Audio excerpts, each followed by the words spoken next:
Experience senior living inside Chennai from Elements starting at rupees 85 lakhs. Call 9790399039.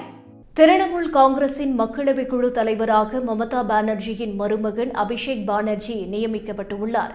Trinamool காங்கிரசின் மக்களவை குழு தலைவராக இருந்த சுதீப் பந்தோபாத்யாயா உடல்நிலை காரணமாக அப்பொறுப்பில் இருந்து விடுவிக்கப்பட்டுள்ளார்.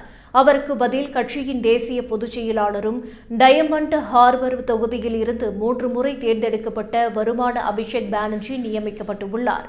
மமதா பானர்ஜி தலைமையில் காணொலி காட்சி மூலம் நடைபெற்ற ஆலோசனைக் கூட்டத்தில் இந்த முடிவு எடுக்கப்பட்டது.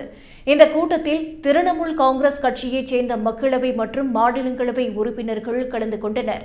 இது தொடர்பாக பேசியுள்ள மமதா பானர்ஜி, திரிணாமுல் காங்கிரசின் மக்களவை குழு தலைவராக இருந்த சுதீப் பந்தோபாத்யாய் உடல்நிலை சரியில்லாமல் சிகிச்சையில் உள்ளதால் அவர் மீண்டும் உடல்நலம் பெறும் வரை திரிணாமுல் காங்கிரஸைச் சேர்ந்த மக்களவை மற்றும் மாநிலங்களவை உறுப்பினர்கள் ஒருமனதாக அபிஷேக் பானர்ஜியை மக்களவை குழு தலைவராக தேர்ந்தெடுத்துள்ளனர் என்று தெரிவித்துள்ளார்.